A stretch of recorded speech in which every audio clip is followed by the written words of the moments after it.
My dear students, एक बार फिर से आप सभी लोगों का मोस्ट वेलकम है आपके अपने इस यूट्यूब चैनल टारगेट बोर्ड में।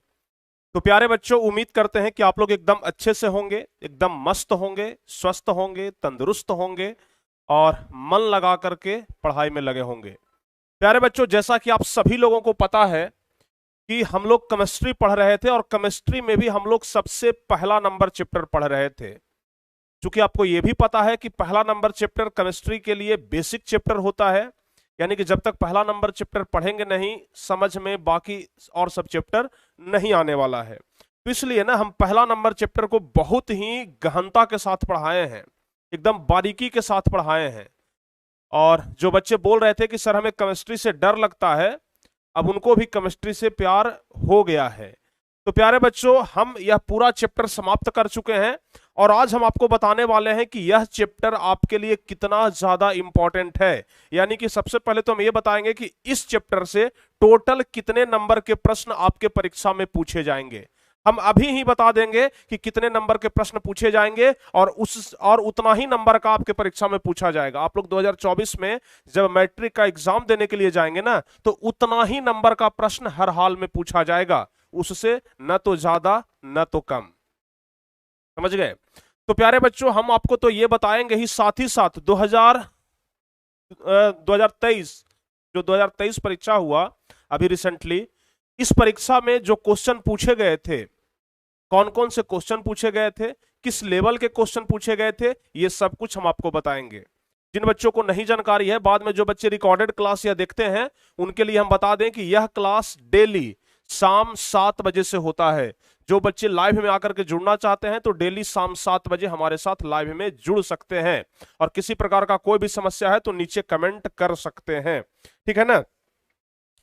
और प्यारे बच्चों देखिए, हम आपके लिए नया नया रिसर्च कर रहे हैं। कितना नंबर से, मतलब कि कौन से चैप्टर से ना कितना नंबर का प्रश्न पूछता है। हम बहुत जल्द हर एक सब्जेक्ट का वीडियो लाने वाले हैं। बहुत जल्द हम हर एक सब्जेक्ट का वीडियो लाएंगे जिसमें हम आपको बताएंगे कि कौन सा चैप्टर आपके लिए इंपॉर्टेंट है। क्योंकि बच्चों, हम हमेशा बात करते हैं स्मार्ट स्टडी का, पता है ना। हार्ड वर्क तो सब लोग करते हैं, लेकिन जो स्मार्ट वर्क करते हैं ना, सक्सेसफुल वही होते हैं। तो हम हमेशा बात करते हैं स्मार्ट वर्क का। तो स्मार्ट वर्क कैसे किया जाए, उस चैप्टर पर ज्यादा ध्यान दिया जाए जो चैप्टर आपके लिए ज्यादा इंपॉर्टेंट है, जिस चैप्टर से ज्यादा क्वेश्चन पूछा जाता है उस चैप्टर पर ज्यादा ध्यान दिया जाए। तो ये सब कुछ हम आपको बताने वाले हैं।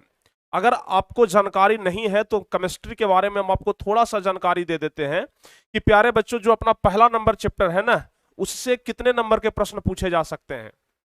आप लोग जरा गेस करिए, तो हम तो आपको बताएंगे ही। और साथ ही साथ एक बात आप लोग नोटिस करके सुन लीजिए, पूरा आज क्वेश्चन बैंक का हम एनालिसिस करवाएंगे, ठीक है ना। और कल प्यारे बच्चों इस सब्जेक्ट का टेस्ट होगा, यानी कि केमिस्ट्री का पहला नंबर चैप्टर का हम कल लाइव टेस्ट लेंगे। तो जो बच्चे कल हमारे साथ शाम 7 बजे जुड़ेंगे वो बच्चे टेस्ट दे पाएंगे एकदम लाइव में जुड़ करके। तो चलिए हम आगे बढ़ेंगे और सीधे हम लोग चलते हैं 2023 वाले क्वेश्चन पर। लेकिन उसके पहले देखेंगे कि आखिर इस चैप्टर से कितने नंबर के प्रश्न पूछे जाते हैं। लेकिन उसके पहले हम आपको बता दें कि जो भी बच्चे अभी तक टॉपर बैच में ज्वाइन नहीं हुए हैं, जरूर ज्वाइन होइए। क्योंकि केमिस्ट्री का हम पहला नंबर चैप्टर तो आपको यहां पर पढ़ा दिए, लेकिन दूसरा नंबर चैप्टर, तीसरा नंबर चैप्टर, चौथा नंबर चैप्टर, पांचवा नंबर चैप्टर, ये सब जो चैप्टर है ना, हम बच्चों एप्लीकेशन पर ही पढ़ाने वाले हैं, यानी कि टॉपर बैच में पढ़ाने वाले हैं।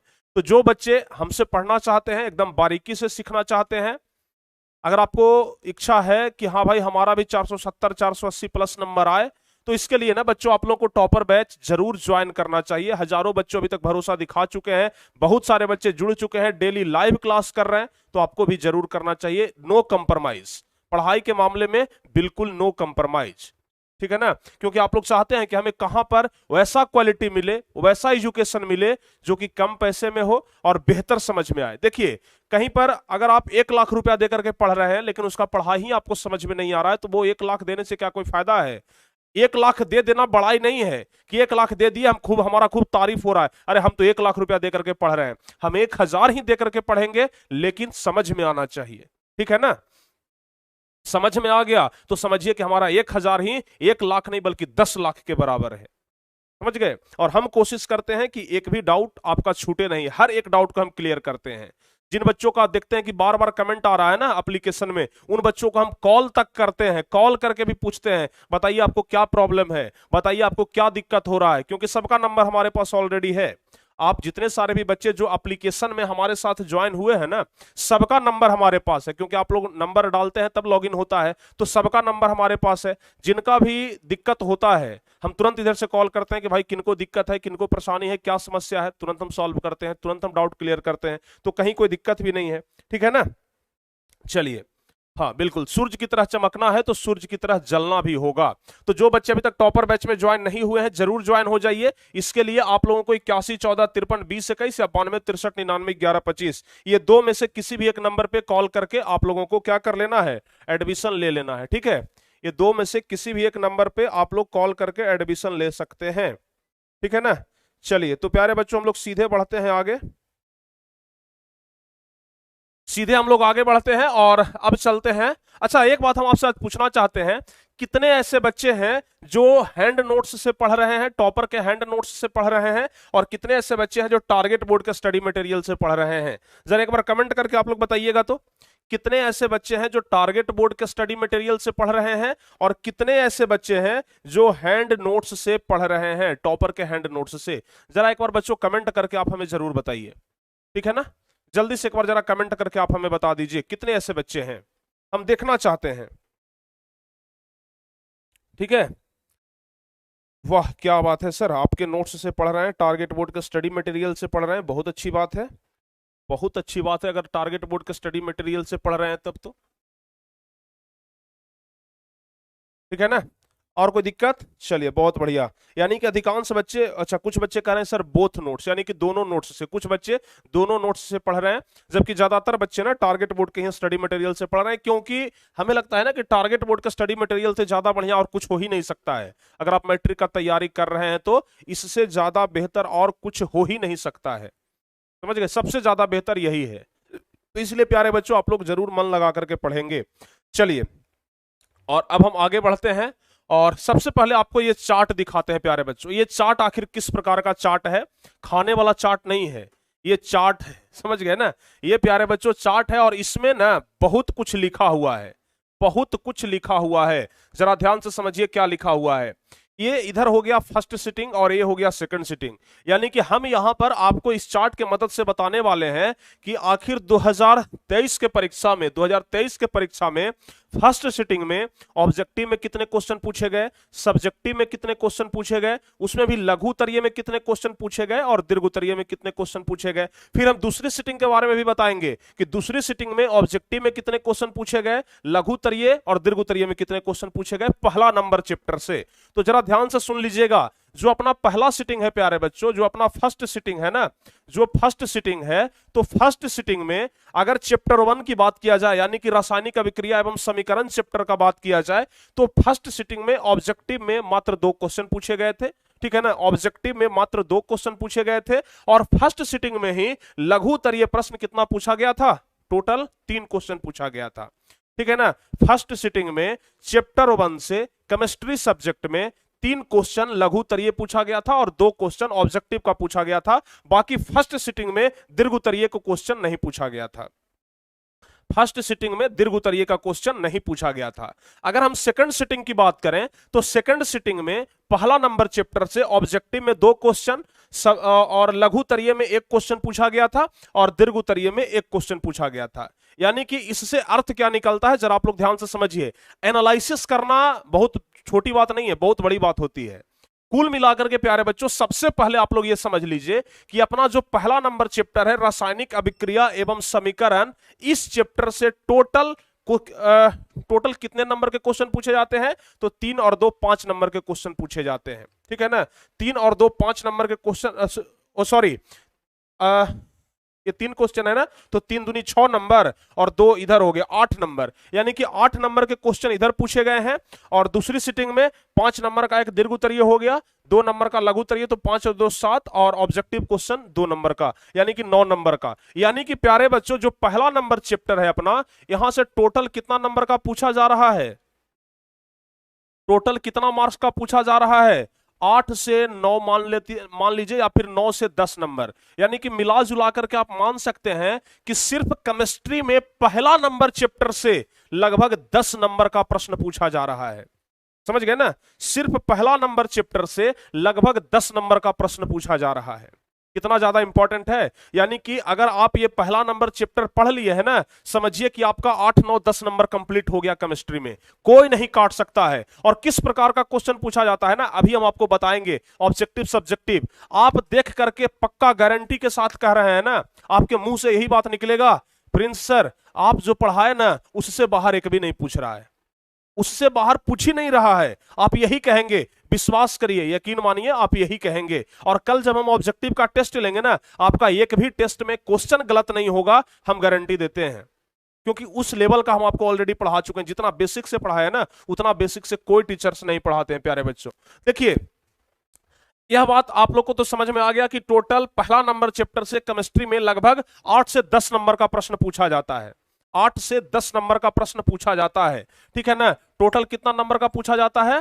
8 से 10 नंबर का टोटल प्रश्न पूछा जाता है। यानी कि पहला नंबर चैप्टर कंप्लीट तो 8 से 10 नंबर कंप्लीट विज्ञान में। अरे भाई 80 नंबर का तो परीक्षा ही होता है। 80 नंबर में ऑलरेडी हम आपको बता चुके हैं, 80 नंबर में ना ऑलरेडी 10 नंबर तो आपका हम कंप्लीट करवा दिए, 8 नंबर कम से कम तो मान करके चलिए कंप्लीट करवा दिए, ठीक है। अब देखिए, अब इसमें समझने वाली क्या बात है, अब देखिए जरा ध्यान से प्यारे बच्चों। ऑब्जेक्टिव तो पहली सिटिंग में भी 2 क्वेश्चन पूछा है और ऑब्जेक्टिव दूसरी सिटिंग में भी 2 क्वेश्चन पूछा है। यानी कि पहला नंबर चैप्टर से इतना कंफर्म है कि ऑब्जेक्टिव में 2 ही क्वेश्चन पूछेगा।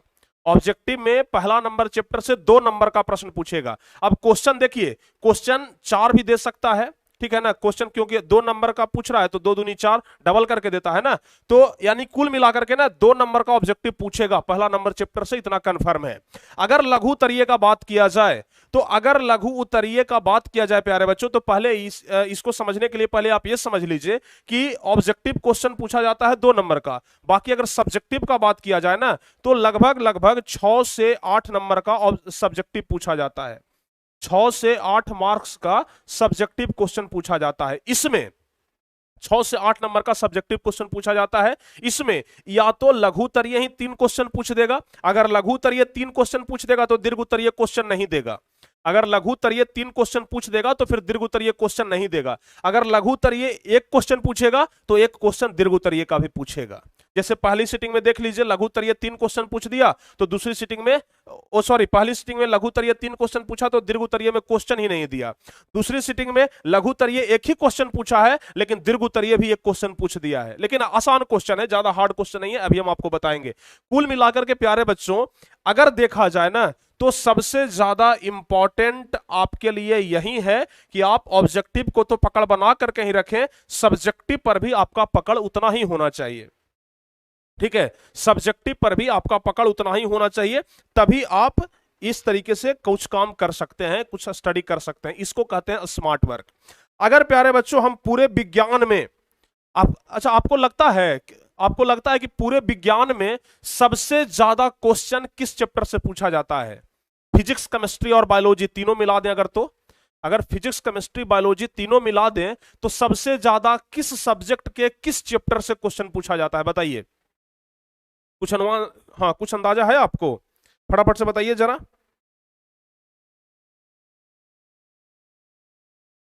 फटाफट से बताइए।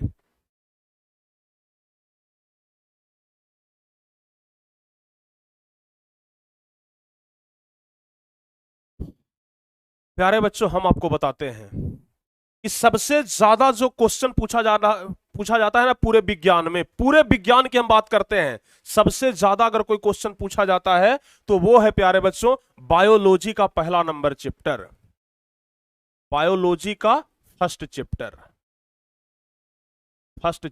कहेंगे कि सर इस चैप्टर से कितना पूछा जाता है?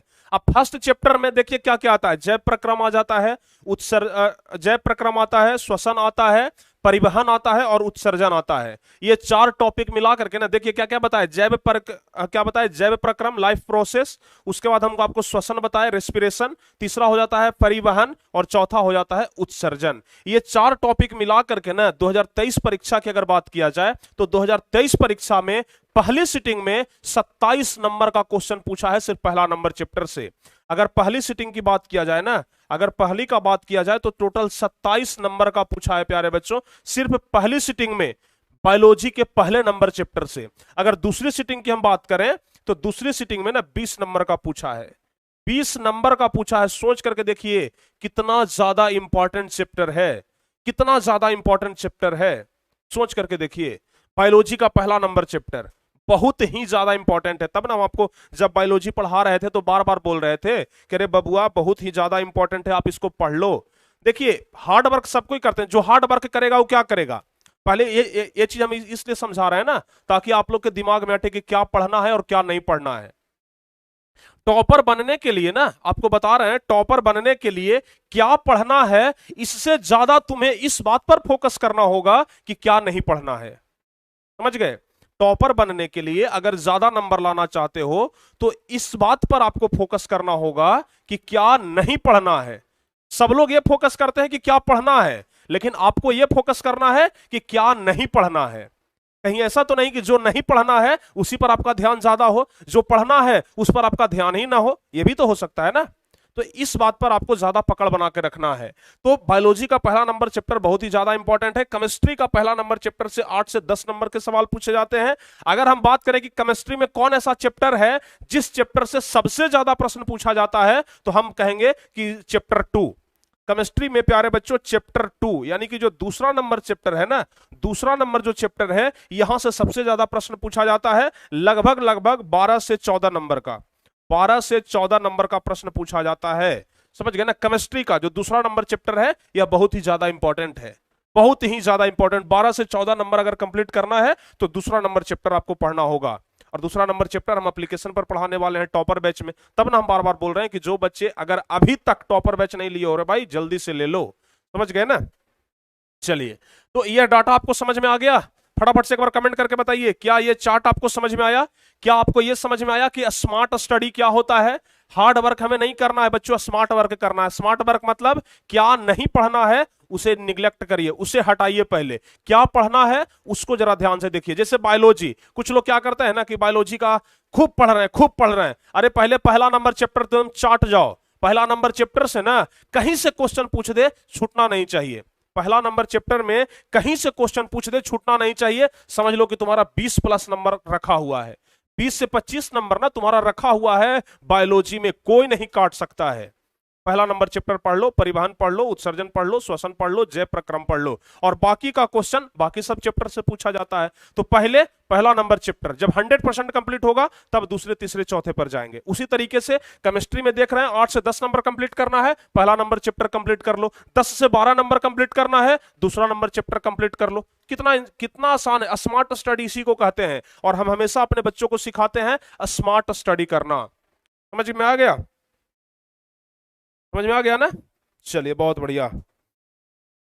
हाँ, जिनको भी ज्वाइन होना है ना टॉपर बैच में, जिनको भी ज्वाइन होना है उसके लिए सिंपल सा प्रोसेस है, ये दोनों में से किसी भी नंबर पे कॉल करिए, आराम से जुड़िए। प्यारे बच्चों इतना जबरदस्त डाटा के साथ हम पढ़ाएंगे ना। देखिए दुनिया में सबसे ज्यादा पावरफुल चीज क्या है? डाटा। डाटा अगर किसी के पास है ना तो वो दुनिया में सबसे ज्यादा पावरफुल चीज है। अगर किसी व्यक्ति का डाटा आपके पास है, उसका हुलिया आप बता सकते हैं, उसको आप कहीं पर कुछ भी कर सकते हैं। तो दुनिया में अगर सबसे ज्यादा कुछ चीज इंपॉर्टेंट है ना तो वो डाटा होता है। किसी के बारे में डाटा लेना, किसी के कह सकते हैं किसी का डाटा कलेक्ट करना दुनिया में सबसे महंगा चीज है। अगर आपके पास डाटा है तो आप सबसे ज्यादा पावरफुल हैं। उसी तरीके से पढ़ाई का अगर आपके पास डाटा है ना आप पावरफुल हैं। किस चैप्टर से कितना क्वेश्चन पूछा जा रहा है, अगर इसका डाटा है आप पावरफुल हैं। और हम चाह रहे हैं ना कि इस पर एक स्पेशल वीडियो बना दे ताकि आपको यह पता चले कि कौन सा चैप्टर हमें ज्यादा पढ़ना चाहिए, कौन सा चैप्टर पर कम भी ध्यान देंगे तो काम चलेगा। समझ गए ना? तो ये चीज हम आपको बहुत जल्द बताने वाले हैं। अब चलिए आगे बढ़ते हैं प्यारे बच्चों, और 2023 परीक्षा में जो ऑब्जेक्टिव क्वेश्चन पूछे गए वो किस कैटेगरी के थे, किस लेवल के थे, जरा इस बात को आप लोग समझ लीजिए। ये जो क्वेश्चन है ना 2023 परीक्षा में पूछा गया था पहली सिटिंग में। 2023 परीक्षा में पहली सिटिंग में ये क्वेश्चन पूछा गया था। टोटल कितना क्वेश्चन बताए? टोटल 4 क्वेश्चन बताए। 2 क्वेश्चन पहली सिटिंग में और 2 क्वेश्चन दूसरी सिटिंग में। तो हम 4 क्वेश्चन अभी देखेंगे। देखिए, निम्नलिखित में से कौन समीकरण संतुलित नहीं है? जरा आप लोग बताइए तो कौन सा समीकरण संतुलित नहीं है? सही जवाब कौन सा होगा? फटाफट से बताइए। पहला नंबर क्वेश्चन सही जवाब बता दीजिए।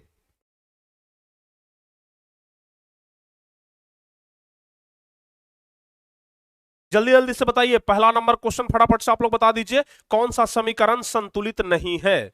जल्दी से बता दीजिए बच्चों, सही जवाब कौन सा होगा? समीकरण कौन सा संतुलित नहीं है? कुछ बच्चों का जवाब डी नंबर ऑप्शन आ रहा है, बहुत बढ़िया।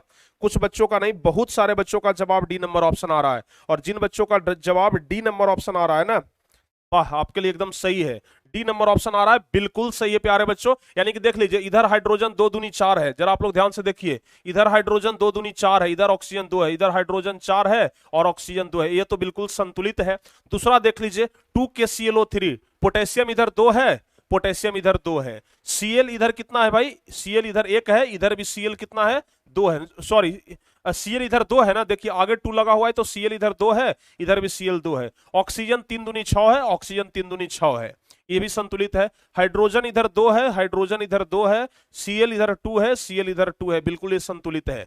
बच गया कौन? D number option. अब आप आंख मूंद करके भी लगा सकते हैं, जैसे देख लीजिए PbNO3 का द होल ट्वाइस Pb और NO3, N इधर कितना है भाई? 2 है, NO2 ठीक है, और NO3 हो गया, बिल्कुल ये समीकरण संतुलित नहीं है। ऑक्सीजन देख लीजिए ना, 3 दूनी 6, इधर ऑक्सीजन कितना है? 2 दूनी 4, 1 5 है ना, तो ऑक्सीजन तो बिल्कुल भी संतुलित नहीं हो रहा है। तो अपना ये वाला डी नंबर ऑप्शन बिल्कुल सही होगा। जो बच्चे डी नंबर ऑप्शन बता रहे हैं, जवाब उनका 100% सही है। देखिए ये वाला क्वेश्चन पूछा गया 2023 में, जिसका जवाब आप चुटकियों में दे दिए। 2023 में क्वेश्चन पूछा गया था और जवाब एकदम आसानी से आप दे दिए। अगर आप 2023 परीक्षा में बैठते तो क्वेश्चन आपसे छूटता? कभी नहीं छूटता, आराम से जवाब दे देते। चलिए आगे बढ़ते हैं, दिखते हैं। अभिक्रिया, उभयसीय अभिक्रिया जिसमें आयनों का आदान प्रदान होता है, क्या कहलाता है? फटाफट से बताइए। उभयसीय अभिक्रिया जिसमें आयनों का आदान प्रदान होता है, क्या कहलाता है? जल्दी जल्दी से बताइए। अभिक्रिया जिसमें आयनों का आदान प्रदान होता है, बताइए क्या कहलाता है? आयनों का आदान प्रदान होता है, क्या कहलाता है? आपको बताए थे ना, आयनों का आदान प्रदान होता है। जैसे प्यारे बच्चों, AB प्लस CD से क्या बन रहा था? AD plus BC। देखिए आयनों का आदान प्रदान हो रहा है कि नहीं हो रहा है? बताइए कौन सा सही जवाब होगा? वाह क्या बात है, बहुत सारे बच्चों का जवाब आ रहा है B number option, B number option.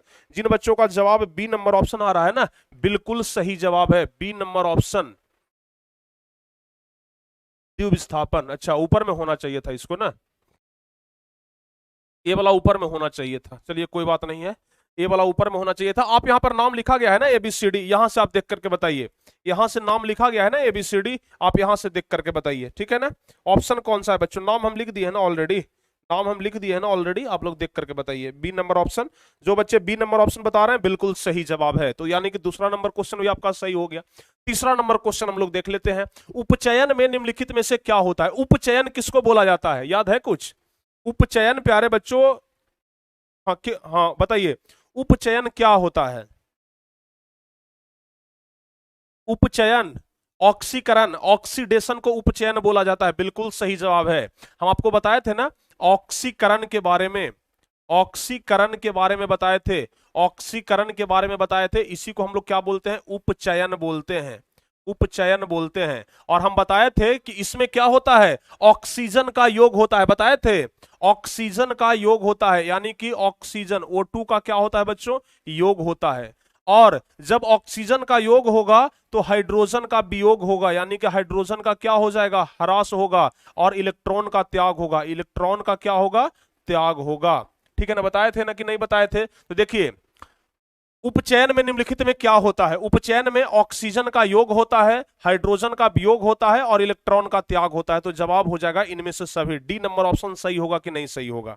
बताइए, डी नंबर ऑप्शन सही होगा कि नहीं सही होगा? डी नंबर ऑप्शन सही होगा ना। बहुत सारे बच्चे इसमें सिर्फ सी नंबर ऑप्शन बता रहे हैं, जिनका बिल्कुल गलत है। यही होता है आपको कंफ्यूज करने वाला प्रश्न, यही जो हाँ जो ये सब क्वेश्चन है ना, आपको कंफ्यूज करने वाला प्रश्न है। आप तो सीधे देखे कि सर ऑक्सीकरण, ऑक्सीकरण में ऑक्सीजन का योग होता है। अरे भाई हम आपको ये भी तो बताए थे कि जब ऑक्सीकरण का योग, जब ऑक्सीजन का योग होता है तो हाइड्रोजन का वियोग होता है, बताए थे ना। ऑक्सीजन बढ़ेगा तो हाइड्रोजन घटेगा, जब हाइड्रोजन बढ़ेगा तो ऑक्सीजन घटेगा, रिडक्शन में बताए थे। और ऑक्सीकरण में क्या बताए थे, ऑक्सीडेशन में क्या बताए थे, हाइड्रोजन बढ़ेगा, सॉरी ऑक्सीजन बढ़ेगा हाइड्रोजन घटेगा, बताए थे ना, ये चीज हम आपको बताए थे। तो यहां पर कह रहा है उपचयन, उपचयन अभिक्रिया मतलब ऑक्सीकरण अभिक्रिया। ऑक्सीकरण में क्या होता है, ऑक्सीजन जुड़ता है, यानी कि ऑक्सीजन का योग होता है, योग मतलब जुड़ना, तो ऑक्सीजन का योग होता है। हाइड्रोजन का वियोग, वियोग मतलब घटना, तो हाइड्रोजन का वियोग होता है। और जब हाइड्रोजन का वियोग होगा तो इलेक्ट्रॉन का त्याग होगा, इलेक्ट्रॉन त्याग करता है तो जवाब इनमें से सभी हो जाएगा। बहुत सारे बच्चों का इसमें गलत हो गया है, ठीक है ना। समझ गए ना, बहुत सारे बच्चों का इस क्वेश्चन में गलत हो गया, जबकि ये क्वेश्चन 2023 परीक्षा में पूछा गया है, आप इसमें कंफ्यूज कर गए, ठीक है। चलिए चौथा नंबर क्वेश्चन देख लेते हैं। निम्नांकित में कौन सा पदार्थ बिना ज्वाला के जलता है, बता दीजिए, बिना ज्वाला के कौन सा पदार्थ जलता है। चौथा नंबर क्वेश्चन बताइए बच्चों, चौथा नंबर क्वेश्चन बता दीजिए, कौन सा पदार्थ बिना ज्वाला के जलता है, यानी कि जब जलता है ना तो आग नहीं फेंकता। जैसे देखते हैं लकड़ी जब जलता है तो एकदम धाए धाए आग खूब लहरता है, कागज को अगर हम जलाएंगे ना तो खूब आग लहरेगा। लेकिन कौन सा ऐसा पदार्थ है जो जलता तो जरूर है लेकिन आग नहीं फेंकता है, बिना ज्वाला के जलता है, कहने का मतलब कि जलता है लेकिन आग नहीं फेंकता है। बताइए कौन सा ऐसा पदार्थ है, कौन सा ऐसा पदार्थ है जो जलता है लेकिन आग नहीं फेंकता है, यानी कि बिना ज्वाला के जलता है। तो बिना ज्वाला के जलने वाला पदार्थ कौन है, देखिए मोमबत्ती को जलाएंगे तो रोशनी होता है, यानी कि ज्वाला निकलता है तो रोशनी होता है। मेथेन गैस को जलाएंगे तो रोशनी होता है।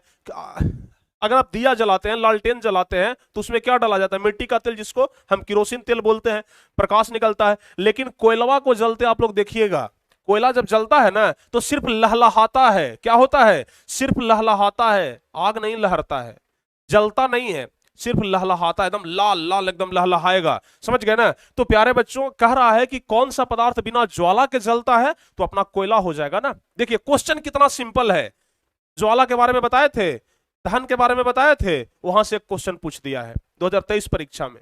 सोचिए कितना ज्यादा इंपॉर्टेंट टॉपिक है। तो निम्नलिखित में कौन सा पदार्थ बिना ज्वाला के जलता है, तो कोयला जलता है। बताइए हो जाएगा कंफर्म कि नहीं होगा, आपसे हो जाएगा कि नहीं होगा, हो जाएगा ना, हो जाएगा ना आपसे, ऐसा तो नहीं है कि नहीं होगा, बिल्कुल हो जाएगा। चलिए बहुत बढ़िया। अच्छा अभी हम देख रहे हैं ना कि यहां पर लगभग 1200 से ज्यादा बच्चे लाइव में जुड़े हुए हैं और लाइक की संख्या 50% है। क्या भाई लाइक नहीं करना है क्या, जल्दी से लाइक करो तब अगले क्वेश्चन की ओर हम जाएंगे। जल्दी जल्दी से सारे बच्चे ना एक बार क्लास को लाइक करिए, जल्दी जल्दी से ना सारे बच्चे एक बार क्लास को लाइक कर दीजिए फटाफट से, जल्दी जल्दी से ना सारे बच्चे एक बार क्लास को लाइक करिए जल्दी से। देखते हैं कितना जल्दी आप लोग 1000 प्लस करते हैं। 1000 प्लस अभी के अभी हो जाना चाहिए बच्चों, जल्दी से। हाँ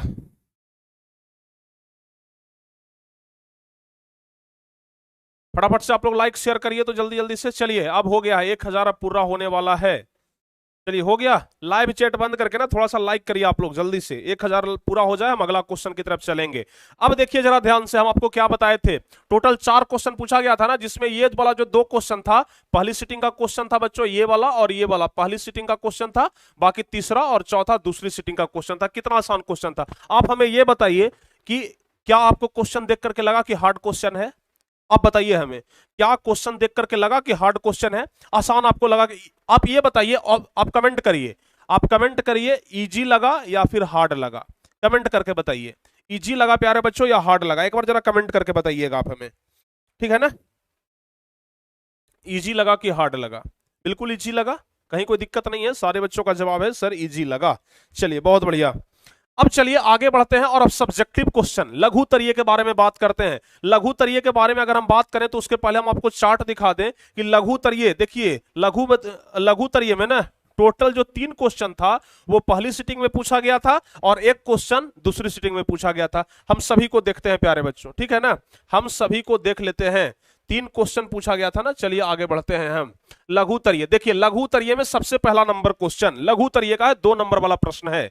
सबसे पहला नंबर क्वेश्चन क्या कह रहा है, हाइड्रोजन आयन जल में किस रूप में विद्यमान होता है। हाइड्रोजन आयन आपको पता है ना, जल में मुख्य रूप से हाइड्रोजन और ऑक्सीजन होता है। H प्लस क्या होता है, H2 प्लस O2 से क्या बन जाता है प्यारे बच्चों, 2H2O बनता है। आपको पता है कि नहीं पता है, बताइए, यहां पर 2H2 लग जाएगा आप देख लीजिए बिल्कुल संतुलित हो गया। यानी कि हाइड्रोजन और ऑक्सीजन जब मिलता है तो जल का निर्माण होता है। तो आपको हम ये चीज बताए थे, तो क्वेश्चन पूछ रहा है कि हाइड्रोजन आयन जल में किस रूप में विद्यमान रहता है। ये क्वेश्चन 2023 में पूछा गया है पहली सिटिंग में। तो हम इसको किस तरीके से लिखेंगे कि हाइड्रोजन आयन यानी कि H+ जब होता है ना तो इसको हाइड्रोजन आयन पढ़ते हैं, समझ गए। तो हाइड्रोजन आयन जल के अणुओं के साथ संयोग करके हाइड्रोनियम आयन H3O+ के रूप में विद्यमान रहते हैं। अब ध्यान रखिएगा, ये एक नया टॉपिक है बच्चों, ध्यान रखिएगा इसको, ठीक है ना। ठीक है, समझ में आया? बताइए, समझ में आ गया? क्या लिखा गया है? हाइड्रोजन आयन जल के अणुओं के साथ संयोग करके हाइड्रोनियम आयन के रूप में विद्यमान होते हैं। यानी कि जब H और H2O हाइड्रोजन आयन जल में किस रूप में विद्यमान रहते हैं तो H3O+ के रूप में, यानी कि जिसको बोला जाता है हाइड्रोनियम आयन। हाइड्रोनियम आयन याद रहेगा? बताइए, हाइड्रोनियम आयन याद रहेगा? चलिए बहुत बढ़िया, याद रहेगा, याद रहेगा ना। चलिए आगे बढ़ते हैं। अब दूसरा नंबर क्वेश्चन कह रहा है अपघटन अभिक्रिया से आप क्या समझते हैं? अपघटन जिसको वियोजन बोलते हैं, संयोजन वियोजन बताए थे। अब अगर प्यारे बच्चों 2 से 1 हो जाए तो वियोजन, सॉरी 2 से 1 हो जाए तो संयोजन, अगर 1 से 2 हो जाए तो वियोजन, बताए थे ना। देखिए वियोजन अभिक्रिया के बारे में पूछ दिया है 2023 परीक्षा में, समझ गए। हो सकता है कि आपसे संयोजन पूछ दिया जाए, हो सकता है कि आपसे विस्थापन पूछ दिया जाए, हो सकता है कि आपसे द्वितीय विस्थापन पूछ दिया जाए, ये भी हो सकता है ना। यहां पर क्या पूछ रहा है? वियोजन अभिक्रिया से आप क्या समझते हैं, तो क्या लिखेंगे हम? वियोजन अभिक्रिया से क्या समझते हैं तो क्या लिखेंगे? लिखेंगे कि जब एक पदार्थ टूटकर 2 या 2 से अधिक नए पदार्थों का निर्माण करते हैं तब उसे वियोजन अभिक्रिया कहते हैं। फॉर्मूला बताए थे, AB से बन गया A+B, बताए थे ना। जब एक पदार्थ टूटकर 2 या 2 से अधिक नए पदार्थों का निर्माण करते हैं तो उसे वियोजन अभिक्रिया कहते हैं, बताए थे। जब एक पदार्थ टूटकर 2 या 2 से अधिक नए पदार्थों का निर्माण करते हैं तो उसे हम वियोजन अभिक्रिया कहते हैं। बताए हैं कि नहीं बताए हैं? आप कहेंगे कि sir out of syllabus question पूछ रहा है। कहां पूछ रहा है? सब तो एकदम सिलेबस वाला क्वेश्चन जो हम पढ़ाए हैं वही क्वेश्चन पूछ रहा है।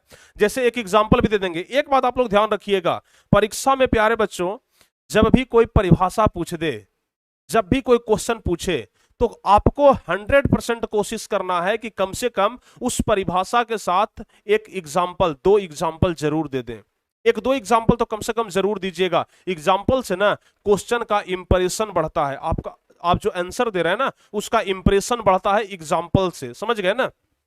चलिए, जब एक पदार्थ टूटकर 2 या 2 से अधिक नए पदार्थों का निर्माण करते हैं तो उसे वियोजन कहते हैं। ऑलरेडी आपको बता चुके हैं। जैसे AB से बन गया A+B, CaCO3 अगर हम उसको गर्म करेंगे तो प्यारे बच्चों CaO और CO2 अलग अलग हो जाएगा। तो देखिए 1 से 2 बन गया कि नहीं बन गया?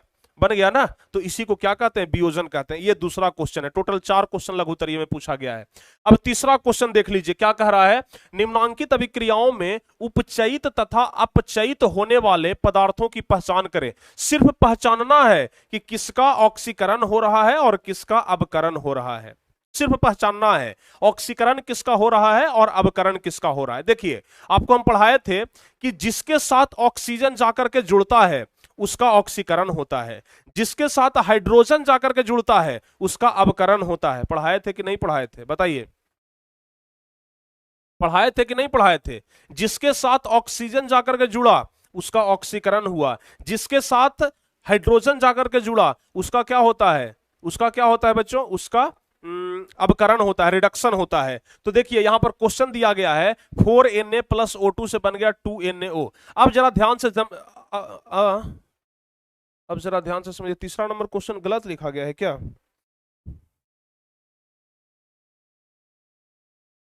2Na2O होगा, वही तो कहे 2Na2O होता है, ठीक है ना। यहां पर 2 लगा लीजिएगा आप लोग, ठीक है, 2 लगा लीजिएगा प्यारे बच्चों यहां पर, ठीक है ना। 2 छूट गया है। देखिए अब आपको हम बताए थे कि जिसके साथ ऑक्सीजन जाकर के जुड़ता है उसका क्या होता है? ऑक्सीकरण होता है। पहला नंबर क्वेश्चन में आप देख लीजिए, ऑक्सीजन जो है वो Na के साथ जाकर के जुड़ रहा है, यानी कि यहां पर सोडियम का क्या हो जाएगा? क्या हो जाएगा? ऑक्सीकरण हो जाएगा। दूसरा नंबर में अगर बात करें तो हाइड्रोजन किसके साथ जुड़ रहा है? CuO के साथ जुड़ रहा है, यानी कि कॉपर ऑक्साइड के साथ जुड़ रहा है ना, तो यहां पर CuO का क्या हो जाएगा, अवकरण हो जाएगा। तो लिख देंगे निम्नलिखित अभिक्रियाओं में उपचयित तथा अपचयित होने वाले पदार्थ इस प्रकार हैं। पहला क्वेश्चन लिख दिए, सामने लिख दिए कि यहां पर Cu जो है वो अपचयित हो रहा है। अपचयित कहने का मतलब ऑक्सीकरण। आपको कंफ्यूज करने के लिए ना ऑक्सीकरण नहीं देगा, अपचयित देगा, उपचयित देगा, समझ गए। तो देखिए पहला नंबर जो क्वेश्चन है उसमें Cu क्या हो रहा है, अपचयित हो रहा है, यानी कि Cu का ऑक्सीडेशन हो रहा है, Cu का ऑक्सीकरण हो रहा है। दूसरा नंबर में देखिए चूंकि हाइड्रोजन जुड़ रहा है इसके साथ, तो किसके साथ, तो CuO के साथ, तो CuO का क्या हो जाएगा, अवकरण हो जाएगा, यानी कि यह उपचयित हो जाएगा। और ऑक्सीजन इसके साथ जुड़ रहा था, देख लीजिए, जिसके साथ ऑक्सीजन जुड़ेगा उसका ऑक्सीकरण, जिसके साथ हाइड्रोजन जुड़ेगा उसका अवकरण। ये चीज हम आपको बता चुके हैं कि नहीं बताए। देखिए एकदम कितना आसान सा क्वेश्चन पूछ रहा है। अगर थोड़ा सा आप कॉमन सेंस लगा करके पढ़े हैं ना, तो फिर आप आराम से बना सकते हैं, सारे बच्चे आराम से बना सकते हैं। हम पूछेंगे कितना नंबर आपका आया टोटल, समझ गए ना, टोटल कितना नंबर आया हम पूछेंगे। चलिए 4 ऑब्जेक्टिव क्वेश्चन बताए तो 4 नंबर, और इधर 4 लघु उत्तरीय बताएंगे तो 4 दूनी 8 नंबर। ठीक है, टोटल पूछेंगे आपका कितना नंबर आया। चलिए आगे आगे बढ़ते हैं। चौथा नंबर क्वेश्चन, ये प्यारे बच्चों चौथा नंबर क्वेश्चन है। चौथा नंबर क्वेश्चन कह रहा है कि भोजन को दुर्गंधित होने से रोकने के लिए क्या उपाय किया जा सकता है। यानी कि ये तो घरेलू क्वेश्चन है कि भोजन को दुर्गंधित होने के लिए, देखते हैं ना ज्यादा देर भोजन को अगर रख देते हैं ना तो वो महकने लग जाता है, ठीक है ना, तो उसको बचाने के लिए क्या उपाय करना चाहिए। सारे बच्चे सबसे पहला जवाब तो आपका होगा कि सर भोजन को फ्रिज में रख देना चाहिए। सबसे पहला जवाब तो आपका यही होगा ना कि सर भोजन को फ्रिज में रख देना चाहिए, नहीं महकेगा। लड़कियां तो खास करके इसमें तेज होगी, लड़कियों को तो भाई गलत नहीं होगा, लड़कियां कहेंगे कि सर फ्रिज में रख दीजिए ना, 2 दिन तक रहेगा तो कोई दिक्कत नहीं होगा। क्या फ्रिज में रख देने से भोजन खराब नहीं होता है।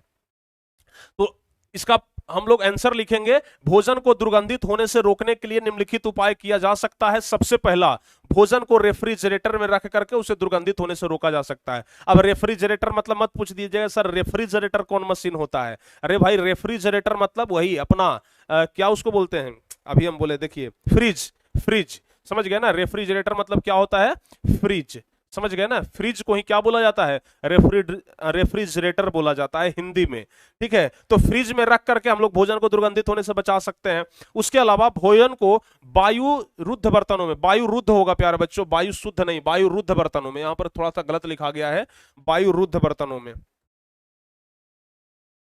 जहां पर कि वायु बिल्कुल न जाए, समझ गए ना, जहां पर कि वायु बिल्कुल न जाए, वायु रुद्ध बर्तनों में रखकर भी इसे दुर्गंधित होने से बचाया जा सकता है, जहां पर कि वायु बिल्कुल भी न जाए, समझ गए ना।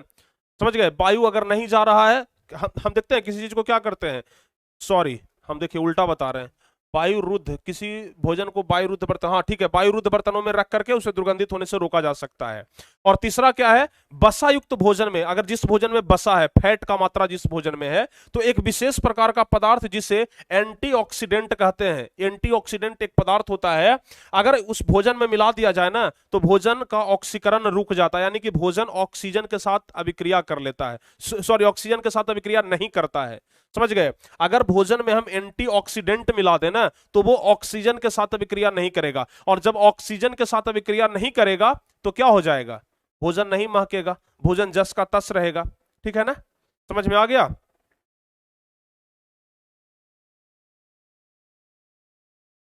क्वेश्चन 3 का आंसर गलत है सर, ओहो उल्टा लिखा गया है ना, क्वेश्चन 3 वाला में उल्टा लिखा गया है। अरे भाई हम बता तो रहे हैं ना, इसमें क्या हो जाएगा, इसमें एन का एन यहाँ पर हो जाएगा, यहाँ पर देखिए मिस्टेक हो गया है, अब बच्चों का कमेंट आ रहा है, यहाँ पर क्या हो जाएगा, एन हो जाएगा प्यारे बच्चों, ठीक है ना, हम भी ध्यान नहीं दिए इस बात पर, यहाँ पर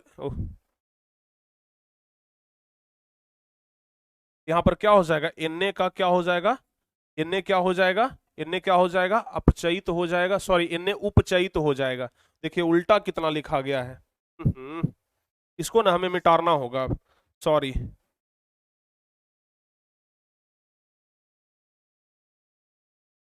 इसको ना हम मिटा ही देते हैं, फिर से हम इसका आंसर लिख देते हैं। यहां पर हम आपको जबकि बता रहे थे, यहां पर नाइट्रोजन का ऑक्सीकरण हो रहा है ना, नाइट्रोजन का ऑक्सीकरण हो रहा है, तो हम लिखेंगे यहां पर क्या लिखेंगे, एन का क्या हो रहा है, एन का क्या हो रहा है, एन का हो रहा है उपचयन, उपचयित हो रहा है। देखिए यहाँ पर क्या रखा, क्या कह रहा है, उपचयित, एन उपचयित हो रहा है, और यहाँ पर CuO प्यारे बच्चों, CuO का क्या हो रहा है, अपचयित हो रहा है, अपचयित हो रहा है। हम समझाए सही लेकिन यहाँ पर टाइप गलत हो गया है, चलिए कोई बात नहीं, हो गया यहां तक। ठीक है ना।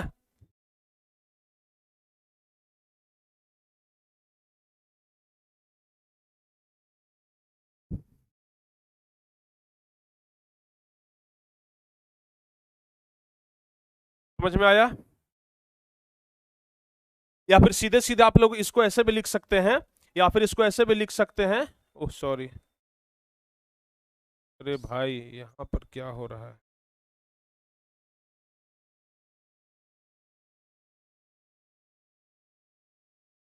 यहाँ पर सीधे आप ऐसे लिख दीजिए, Na का क्या हो रहा है?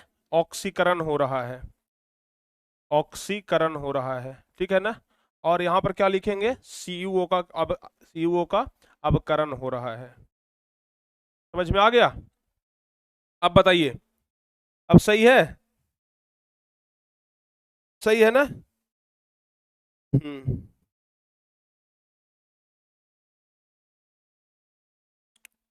चलिए सही है। चलिए अब आगे बढ़ते हैं। हाँ Na, चलिए सही है, उल्टा लिखा गया था, बाकी सब सही है। चलिए यह बता रहे थे, और तीसरा क्या बताए? हाँ, आप ये वाला क्वेश्चन समझ गए ना? ये वाला क्वेश्चन समझ गए? ये वाला क्वेश्चन आपको समझ में आया कि भोजन को दुर्गंधित होने से रोकने के लिए निम्नलिखित उपाय किया जा सकता है? भोजन को फ्रिज में रख दीजिए, वायुरुद्ध बर्तन में रख दीजिए, या फिर उसमें एंटीऑक्सीडेंट मिला दीजिए। एंटीऑक्सीडेंट मिला देंगे, वो वायु से यानी कि ऑक्सीजन के साथ अभिक्रिया नहीं कर पाएगा। ठीक है, तो ये वाला क्वेश्चन भी हो गया, यानी कि टोटल 4 क्वेश्चन लघु उत्तरीय का था, चारों क्वेश्चन हम आपको बता दिए।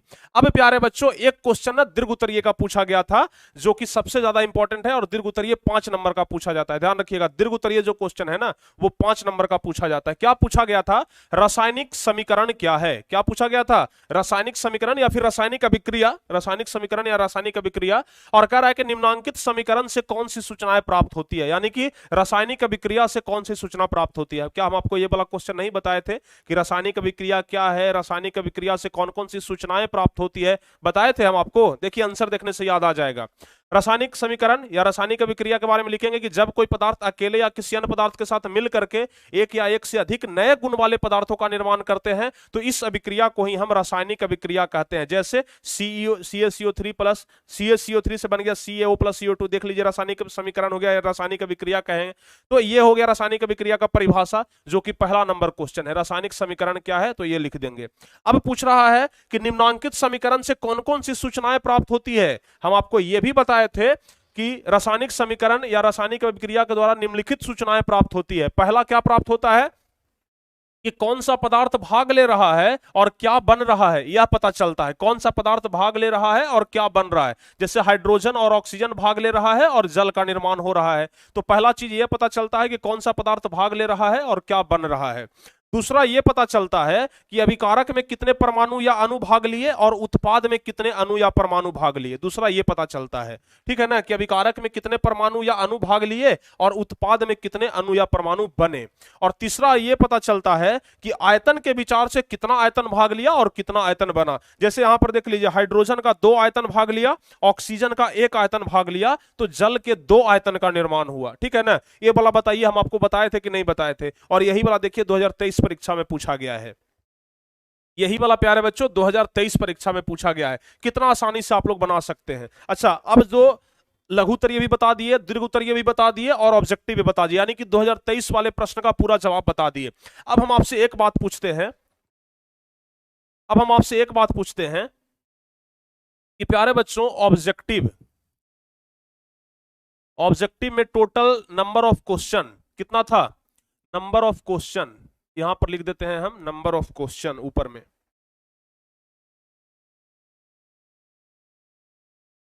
ठीक है ना, नंबर ऑफ क्वेश्चन, और इधर लिख देते हैं मार्क्स। मार्क्स हो गया, ये नंबर ऑफ क्वेश्चन हो गया।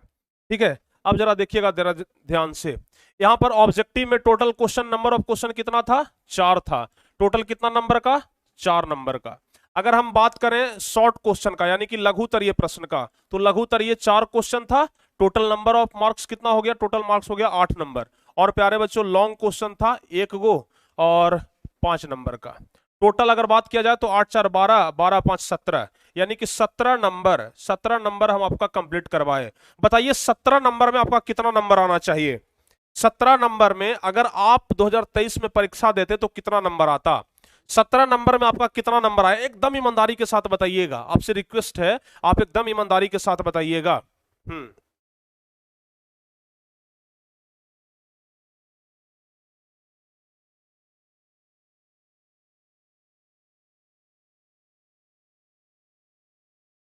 ये क्या लिख रहे हैं, गलत है 5 का, क्या कहां पर गलत है रे भाई?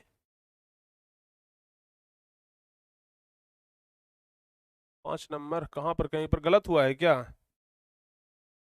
5 नंबर कहीं पर गलत हुआ है क्या, कहीं पर मिस्टेक हुआ है क्या टाइपिंग उपिंग में?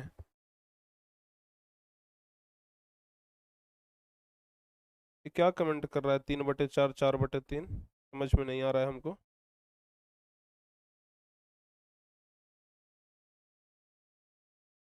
आंसर रे भाई इतना लिख दो ना, पूरा 5 नंबर मिलेगा, कहीं पर भी तुमको जरा सा नंबर नहीं कटेगा, ठीक है ना, थोड़ा सा भी नंबर नहीं कटेगा, पूरा का पूरा नंबर मिलेगा। कुछ बच्चे पूछ रहे हैं कि सर इतना लिखेंगे तो 5 नंबर मिल जाएगा, बिल्कुल मिल जाएगा, अब जितना पूछेगा उतना ही ना बताइएगा, पूछेगा कुछ और आप लिखिएगा कुछ और। बताइए टोटल 17 नंबर में कितना नंबर आपका आना चाहिए, 15।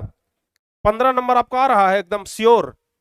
15 नंबर आ रहा है ना, फिर भी एकदम आप एक्सीलेंट मार्क पर हैं, वेरी गुड तो हम जरूर कहेंगे, ठीक है ना, बहुत अच्छा है आपका। और जिनका 17 में 16, 17 में 17 आ रहा है ना, तो बिल्कुल अच्छा है, बिल्कुल अच्छा है प्यारे बच्चों, ठीक है ना। अच्छा आप ये बताइए, अब तो ठीक है, मार्क्स तो आप बता दिए कि सर इतना नंबर आ सकता है, क्या, अब आप ये बताइए हमें, अब आप हमें एक चीज ये बताइए कि जो हम आपको पढ़ाए, जो हम पढ़ाए आपको, क्या उसी में से क्वेश्चन आ रहा है या फिर उससे बाहर आ रहा है? 2023 वाला पूरा क्वेश्चन देखने के बाद आपको क्या लगा, जो हम पढ़ाए उसी में से क्वेश्चन आया है या फिर उससे बाहर से क्वेश्चन पूछा है, जरा बताइए तो आप। उसी में से आया है कि उससे बाहर से क्वेश्चन आया है? उसी में से ना आया है, वाह, बिल्कुल सही बात, यानी कि जितना हम पढ़ा दिए हैं उतना पर्याप्त है, एक एक क्वेश्चन बन जाएगा, एक भी क्वेश्चन नहीं छूटने वाला है, जितना हम पढ़ा दिए ना उतना पर्याप्त है आपके लिए, एक भी क्वेश्चन आपसे नहीं छूटेगा अगर जितना हम पढ़ा दिए हैं उतना आप पढ़ लेते हैं तो, ठीक है ना। टोटल 17 नंबर का क्वेश्चन देख लिए ना, 17 नंबर का क्वेश्चन वही है जो हम आपको पढ़ाए हैं, एक भी क्वेश्चन बाहर से नहीं है, यानी कि जितना हम पढ़ाए हैं अगर उतना पढ़ लोगे तो बिल्कुल नहीं छूटेगा, ठीक है। अब प्यारे बच्चों अब क्या होने वाला है, अब हम आपको बताते हैं, अब अगली क्लास में हम आपका टोटल ऑब्जेक्टिव का टेस्ट लेंगे, ऑब्जेक्टिव टेस्ट होने वाला है कल ना, आपका ऑब्जेक्टिव का टेस्ट होने वाला है, ऑब्जेक्टिव का टेस्ट लेंगे जिसमें हम पूरा ऑब्जेक्टिव क्वेश्चन पूछेंगे, क्वेश्चन बैंक का पूरा ऑब्जेक्टिव क्वेश्चन पूछेंगे जो 2011 से लेकर के जो 2022 तक जो पूछा है, क्योंकि 2023 वाला तो हम बता ही दिए, तो 2000 हम हर एक चैप्टर को जब पढ़ाएंगे ना तो 2023 का क्वेश्चन अलग से आपको बताएंगे, ताकि आपको यह पता चले कि अभी लेटेस्ट में किस तरीके का क्वेश्चन पूछ रहा है, किस चैप्टर से कितना नंबर का पूछ रहा है, तो 2023 का क्वेश्चन हम अलग करके बताएंगे और बाकी सभी ईयर का क्वेश्चन अलग करके बताएंगे। तो कल जो होगा ना टेस्ट आपका, उसमें हम 2011 से लेकर के 2022 तक जितने भी सारे क्वेश्चन पूछे गए सभी क्वेश्चन को उठाएंगे, टोटल क्वेश्चन उठाएंगे, इसके अलावा कुछ हम एडिशनल क्वेश्चन भी लेंगे, कुछ हम एडिशनल क्वेश्चन भी लेंगे, यानी कि जो अभी तक तो नहीं पूछा गया है लेकिन हो सकता है कि आपके परीक्षा में पूछा जाए, कुछ वैसा क्वेश्चन भी हम उठाएंगे, ठीक है ना। तो 11 से 22 तक का क्वेश्चन बैंक और एडिशनल क्वेश्चन कल हम प्यारे बच्चों ये सब कुछ आपको करवाने वाले हैं। हम आपको क्या बोले थे, हम आपसे क्या प्रॉमिस किए थे, इतना सा भी आपका कमजोरी नहीं छोड़ेंगे, क्वेश्चन छूट जाए इसका हम एक कारण नहीं रहने देंगे, समझ गए ना, क्वेश्चन छूट जाए आपके परीक्षा में इसका हम एक कारण नहीं रहने देंगे, बशर्ते आपको मेहनत करना होगा, आपको पढ़ना होगा। हम खूब मेहनत कर रहे हैं, हम खूब रिसर्च कर रहे हैं, हम खूब स्मार्ट वर्क पर फोकस कर रहे हैं, लेकिन आप ही नहीं पढ़ोगे तो क्या कुछ हो सकता है?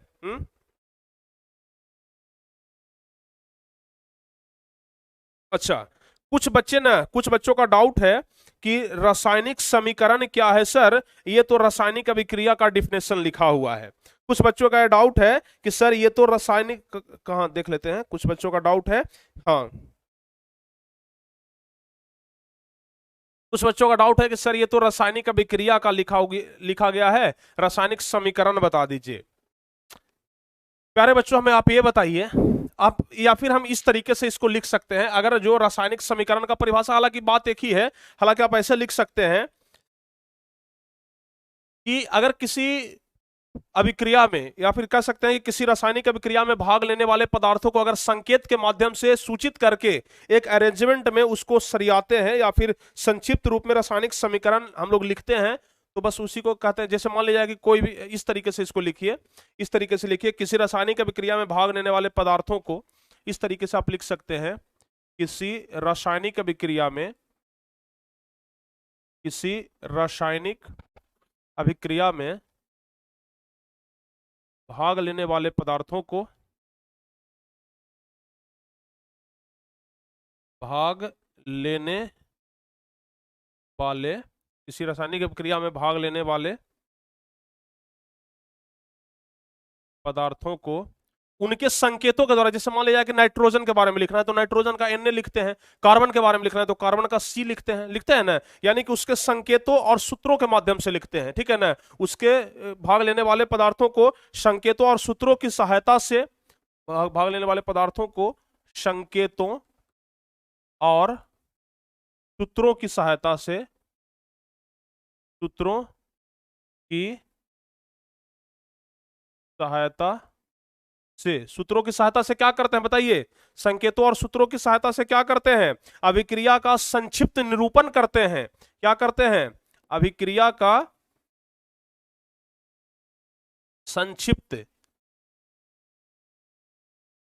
संक्षिप्त निरूपण करते हैं, निरूपण करते हैं, उसी को रासायनिक समीकरण बोला जाता है, ठीक है ना। उसी को क्या बोला जाता है, रासायनिक समीकरण बोला जाता है, रासायनिक समीकरण बोला जाता है। कुछ बच्चों का डाउट था कि सर आप तो रासायनिक अभिक्रिया का बता दिए, आप हमें बताइए रासायनिक समीकरण का। तो लीजिए भाई, रासायनिक समीकरण हो गया,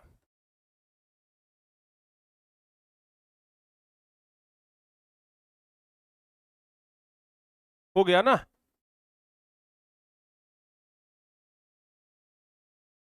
हो गया, देख लीजिए। अब और कोई दिक्कत,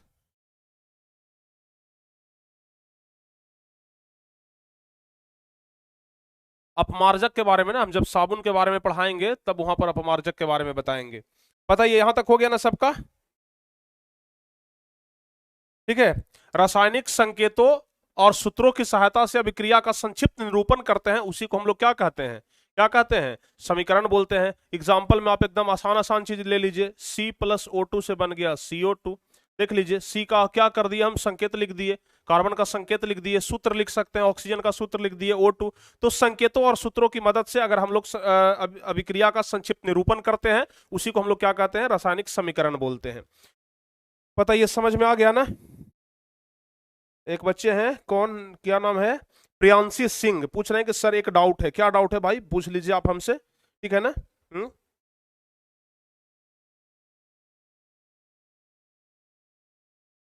कल एक बच्चे का कमेंट है कि सर आप जो सुबह में हिस्ट्री पढ़ाए थे उसमें कुछ समझ में नहीं आया था, प्लीज कल फिर से एक बार बता दीजिएगा। बिल्कुल हम बताएंगे, ऐसे भी हम जब डेली क्लास शुरू करते हैं ना तो एक बार पहले वाला रिवाइज करवा देते हैं, हम कल फिर थोड़ा सा उस पर ज्यादा समय देकर के रिवाइज करवा देंगे, ठीक है। चलिए,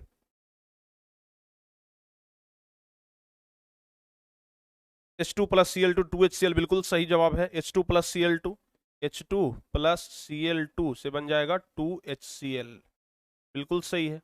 तो इस प्रकार से आपको ये, अब ये चीज तो समझ में आ गया होगा कि अब हमसे केमिस्ट्री में भी क्वेश्चन नहीं छूटेगा। अच्छा, कितने लोगों के एकदम अंदर अब भरोसा हो गया है, एकदम अंदर विश्वास हो गया है कि अब हमसे क्वेश्चन नहीं छूटेगा केमिस्ट्री में, बताइए तो। कम से कम 8-10 नंबर की अगर बात किया जाए तो 8-10 नंबर तो हमारा कंफर्म है। कितने लोगों को यह विश्वास हो गया है? नो डाउट सर, सारे बच्चे लिख रहे हैं कि सर नो डाउट सर, वाह क्या बात है।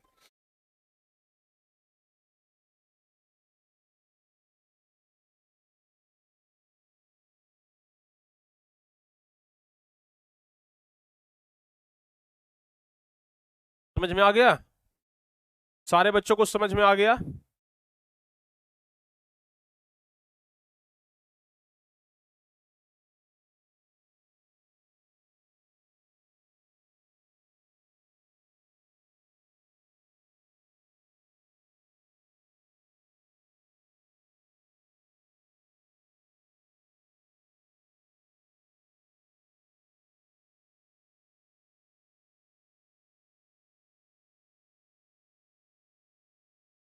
समझ में आ गया ना? यस, चलिए बहुत बढ़िया। तो कल प्यारे बच्चों टेस्ट के लिए तैयार रहिएगा। कल कितने बच्चे टेस्ट के लिए तैयार हैं? कल सारे बच्चे टेस्ट के लिए तैयार हैं ना? कल सारे बच्चे टेस्ट के लिए तैयार हैं? चलिए, इसका नोट्स हम ऑलरेडी डाल चुके हैं, ठीक है ना?